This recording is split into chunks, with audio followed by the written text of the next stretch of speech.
Howdy guys, welcome back to another one. Today we're talking about TPS buckshot. Although you can use any non-tox wad here, it ain't gotta be a TPS, but we're mainly talking about the TPS wads in general. I guess I should start with what is a non-tox wad. Well, that's any wad like this. It is a full-length wad meant for steel shot, tungsten, harder than lead alloys, that kind of thing. It protects the barrel from harder than steel, barrel steel alloys. But obviously, you can use it with any kind of shot, and it all works well.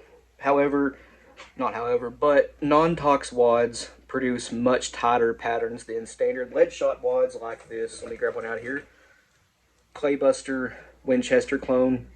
Yeah, these produce much better patterns, and obviously being full length like that, much deeper shot cup, basically is one giant shot cup. They hold way more lead or TSS or steel, bismuth, whatever it may be, than standard wads will. So you can increase your payload and greatly increase your patterns. Now, if you have, let's say, a fixed full choke, double or single, it don't matter. You pattern, let's say, 1 1/8 of number 6 out of a 12 gauge with a wad like this. You switch over to one of these, the 2 3/4 inch version, obviously, and you build up enough filler, whether it be felt, cushion, fiber, whatever it may be, up to have also a 1 1/8 ounce payload in here. Well, this wad out of the same choke with the same payload weight, same speed, everything, will give you a much tighter pattern. Why is that? The pedals are really thick. These are very heavy duty plastic wads, very rigid. They're designed to handle, again, pellets like steel and tungsten. The pedals on lead shot wads are very thin. They're not all super thin, but for the most part they are pretty thin. They open up much quicker, much easier, and the pattern just tends to spread out more faster. Whereas these will hold the pattern together a lot farther. They're meant for long range, say turkey shells, things like that, waterfowl. They're meant to reach out and touch whatever you're aiming at. A good bit farther away than wads like this, which were designed for 10 to 30 yards. These are designed for 40 plus, although both of these with the right assembly, you know what I mean, can reach out to long distances. This can reach short range with an open choke, with a really tight choke like a 640 in the 12 gauge. You can extend lead shot patterns to this to 50, 60 yards, no problem.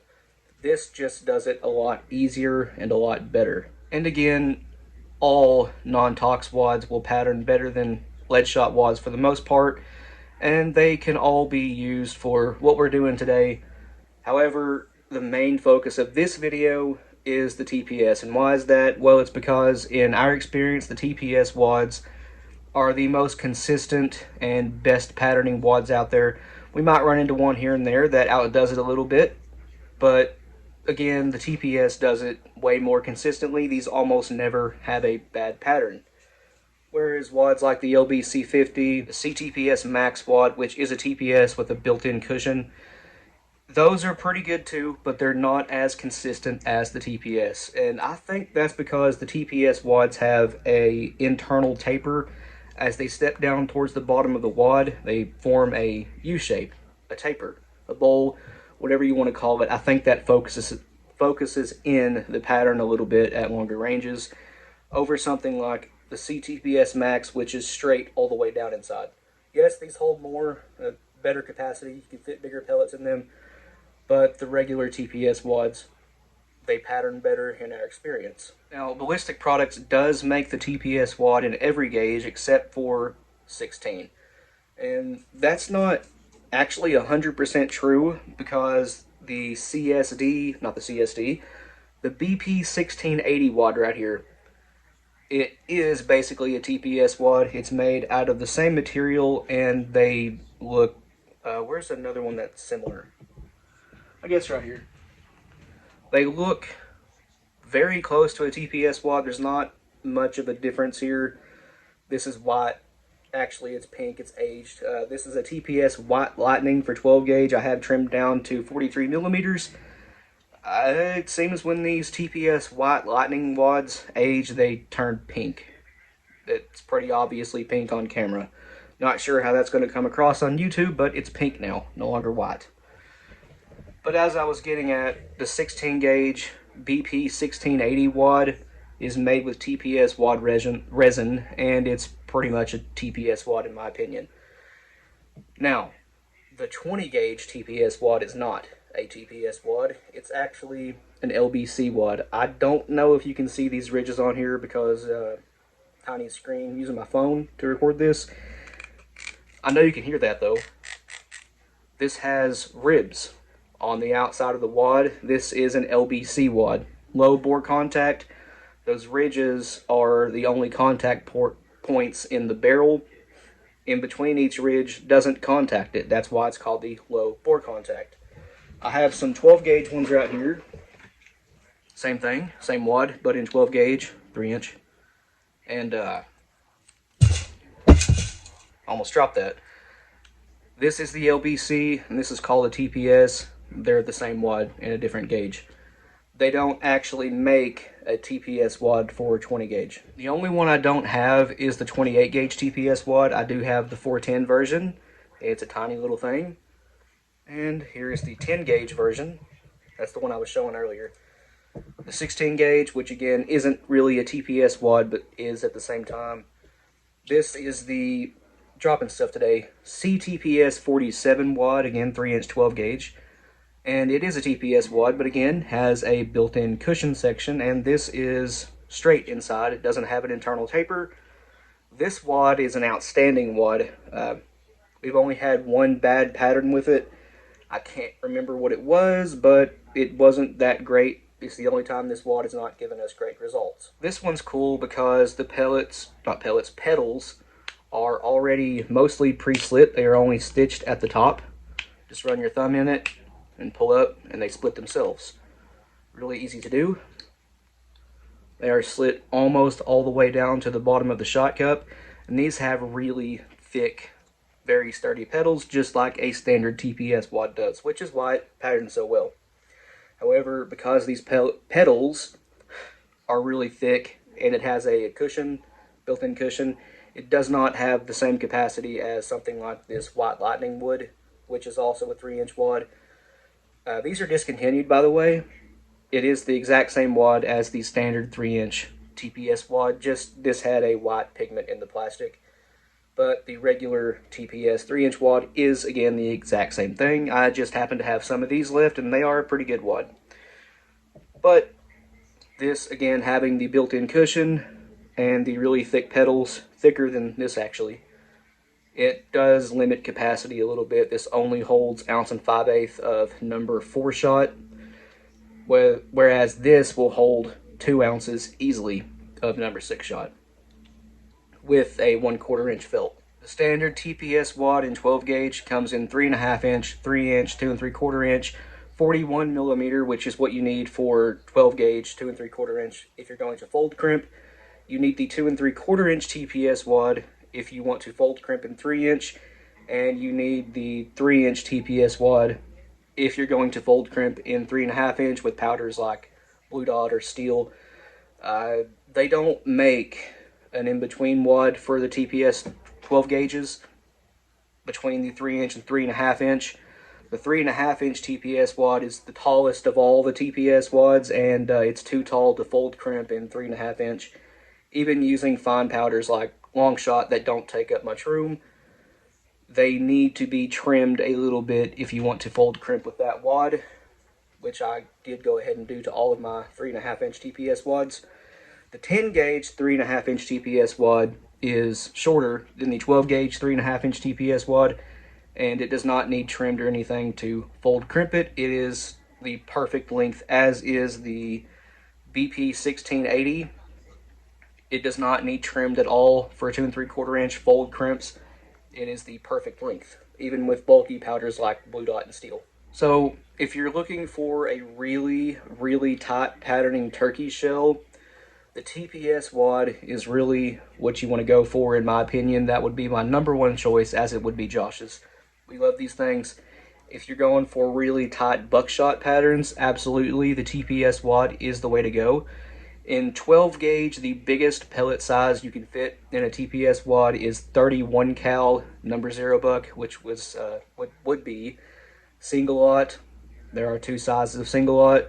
32 cal is the technical size, but 31 cal is also used as single aught buck.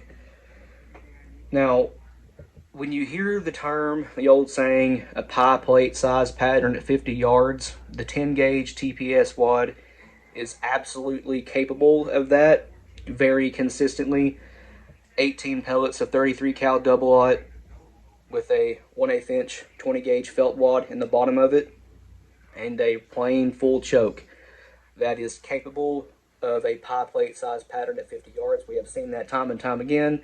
It is a really good 10 gauge buckshot recipe, one of our favorites. In 2 3/4 inch 12 gauge, 12 pellets of 31 cal single aught buck with buffer, and a 43 millimeter TPS wad, which is what this is. I have it trimmed down from a 3 inch White Lightning wad again, with again 1/8 inch of 20 gauge felt wad in there.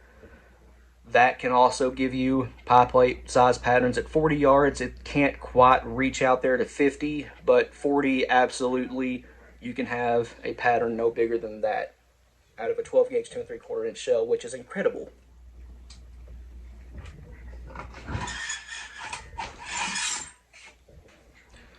So anyway, we're putting together one of those today. The 12 gauge 2 3/4 inch 12 pellet #0 buck 31 cal I just mentioned. The pellets are my cast, tumbled and polished 31 cal. We're using a 1/8 inch 20 gauge felt wad. This is actually 1/4 inch, but that's okay. We can compress it down to 1/8 inch just fine. We are using this stuff right here today, my favorite of all time. Today's number of the day is 26. The primer, Shaddai CX2000. The wad, 3 inch TPS White Lightning trimmed down to 43 millimeter, which is again what you need to fold crimp in 2 3/4 inch. Again, the felt wad, and that's all this is, guys, besides this. It's back. My favorite buffer of all time. One of you guys actually had BPI send us a couple jars of this, and that's awesome. Very, very thankful. Yeah, this is my favorite buffer. It is just like the mix number 47, except this has what I believe to be mica wad slick mixed into the buffer, which coats the pellets and the inside of the wad, makes everything very, very slick, and gives it some lubrication, sort of, in a way, if that makes sense to you. It's just a really, really good buffer. I highly recommend this one. It is a little bit more expensive than the original, or mix number 47, but it's worth it. So anyway, the dust is in here, and by dust, you know what I mean.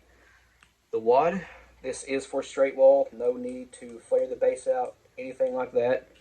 They fit very, as you can see, very nicely in these straight wall holes. The crimp made that hard to get in there. But yeah, no need for flaring it out. No need for anything over the powder to help seal the powder. These are a great fit. So after that, 20 gauge 1/4 inch felt. And again, we're going to compress that down to 1/8 inch. Just hold it for a second. It'll compress just fine.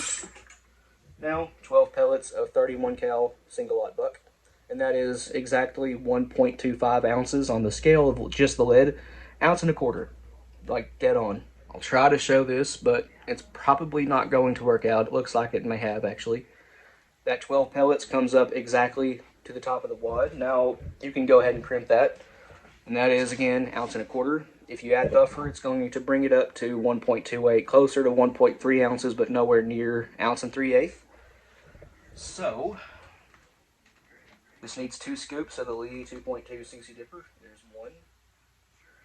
And this will need vibrated down. I'm using a vibrating massager from Amazon. Vibrate that down. That will make room for the second scoop. And there it is. And that's all the buffer you need. And that covers the top row of pellets about halfway. Again, that is all the buffer you really need. Okay, let's pull the capacitor off here. This has an 8-point crimp. if I failed to mention it, this is a once fired, actually twice fired estate hull, which is the same thing as a federal Top Gun. It's actually a Rio hull. But 8-point, we need the crease between the 2 points facing outward from the press.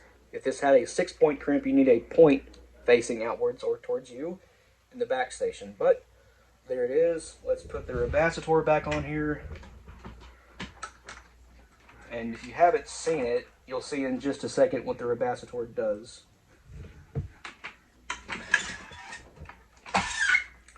That's what it does right there. Might have went a little deep on that one, that's fine. It creates a crease all the way around the top of the shell, and that is going to force out any sort of waviness in the top of the hull. It's going to get what I call a perfect factory style crimp. Now this is my 10 gauge Lee Lodahl. I converted from a 12, I mention that all the time. So it's not going to put any sort of taper on that shell, that's okay. I have a GOT BN2 taper crimp finisher to make it look pretty in the end. But as it sits right now, that is a really good looking shell. I know it's kind of dark, the lighting is, but that's a really good looking shell. But if we look at it this way, you can see it has no taper whatsoever. It's completely square on top. That's okay, that'll feed fine, but we can make this look better. And here is the actual end result. You can see the top of the shell does have a very nice taper on there, and that will greatly aid in feeding in pumps and semi-autos. The crimp itself, really, really nice. There's no pinhole, nothing like that. It's perfectly even. It is a little bit dished in. You could add an overshot card if you wanted to, but I'm not worried about that at all. There's no pinhole. Again, buffer can't come out, the shell can't come back open. That is a near perfect crimp. The only thing it needs to make it perfect would be an overshot card. Then it would be flat in the center, not caved in a little bit, but I'm not concerned about that. It doesn't hurt a thing. Now ideally you'd want them to look like this. You can see that's flat in the middle, not concaved a little bit, but again, it doesn't hurt a thing. This is 10 gauge, 3.5 inch. But that is what I would call a perfect crimp. And this is about 95% the way there. So if you want to reach out to 40, 50 yards and still have a really tight buckshot pattern, the TPS wads are the way to go, in my opinion. Again, other wads will work too, like the LBC 50, the Ranger Elite, any of the LBC wads. Other TPS wads, such as the CTPS Max, CTPS 47 to 46. There's a bunch of non-tox wads. The CSD series, they have quite a few in that series across multiple gauges. The number one thing we get questions on is how to make really effective long-range buckshot patterns. That is absolutely the most common thing we get asked. And how to do that is grab you some TPS wads, or at least a non-tox wad, and some buffer. For sure, some buffer. Where did I put it? Right here. I keep hitting this jar of shot behind me. That's what's rattling. But yeah, buffer, TPS wads, and you'll be good to go. And of course, that goes without saying, proper choke. I recommend at least a full choke for anything 12 gauge up to standard double-aught buck, 33 cal. Bigger pellets than that, well, you're going to need the Claybuster CB1138 wad, which is a wad like this, but with a really short crush section, cushion section. And bigger pellets tend to hold together much better than the smaller pellets do. But for pellets that will fit inside of a CTPS wad or a regular TPS, any non-toxic wad, I recommend a full choke to extra full. For the smaller pellets, like number 4 buck, number 2, number 3, I recommend going with, in 12 gauge standard bore, a 670, 675 extra full turkey style choke. That will deliver the goods at long range. If you just shoot that through a regular full choke, 30 yards might be the limit for it. Not really limit, because obviously you'll still reach out past that, but with a tighter choke, like a 670, 675 with the smaller pellets, you can easily reach out to 40, 50, 60 yards and still have a good enough pattern to get the job done on something like a coyote. But For the middle size pellets, that would be stuff like 29 cal, 30 cal number one buck. I recommend a 680, 685 standard extra full in 12 gauge standard bore. If you have an 835 like what we have, for even double aught buck, the Kicks Goblin Thunder 680 choke, it is a turkey choke, a very tight one for the 835 at that. That's what I recommend for double aught through even number one buck. That GT 680 in the 835 or 935, it's a magic choke. It just delivers the goods every single time. It's hard to mess up a pattern with that choke in the TPS wads. If you really want the tightest, longest range possible buckshot shell, grab a 10 gauge and an Indian Creek 710 choke and TPS wads, and that will really stretch out the range. I've seen people take deer at over 80 yards with a 10 gauge and TPS wads and a really good choke. It's pretty cool. 10s have a big wide bore. It's a 775 nominal diameter, whereas 12 gauge is 0.729 nominal. It's quite a bit bigger, and that extra space, it really holds the pattern together at longer ranges. TPS wads obviously help with that too. And with a 10, you can choke it down pretty far without having to worry about squishing the pellets or blowing out the pattern.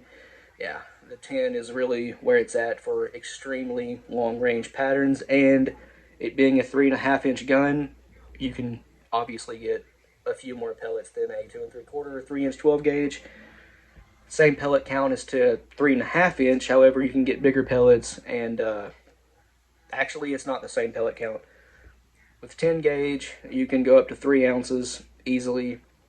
3.5 inch 12 gauge, 2 3/4, but that's really pushing it. There's not a lot of room in the 3.5 inch 12 gauge compared to a 3.5 inch 10 gauge. And the 10 just naturally handles the bigger pellets, the bigger payloads, higher velocities, all that stuff better than the 3.5 inch 12 gauge can do. Although for either one of the two will get the job done in most cases. But if I had it, my own choice, I'd take the 10 every single time because I've seen what they can do. We've shot so much 10 gauge and compared it to 3.5 inch 12 gauge, and the 10, 9 times out of 10, stomps all over the 3.5 inch 12 gauge. So the short version of this whole video is, if you want really long range patterns with buckshot, get some TPS wads, get some buffer, and get an appropriate choke, like a full or extra full, depending on pellet size and pattern your gun. The TPS wads will be, in my opinion, and Josh's too, the best wad you can absolutely ever wish for really tight buckshot patterns at long ranges. Yes, they can give better results than even the flight control buckshot. We have actually patterned the flight control buckshot before. It was the high velocity version, 1325 FPS, 9 pellet double aught 12 gauge, and those did not do very well at all. The TPS wads smoke them by a long shot. Anyways, guys, that's going to end this one here. Hope you enjoyed it. This was a pretty fun video to make. Please like and subscribe. We always appreciate that. If you have any questions or comments, leave them down in the comment section below, and we'll get back to you. And if you want to, go check out our Patreon. A link to that, as well as a link to our Instagram, Rumble, and merch store, will be in the description below. But other than that, you guys take it easy, and we'll see you in the next one.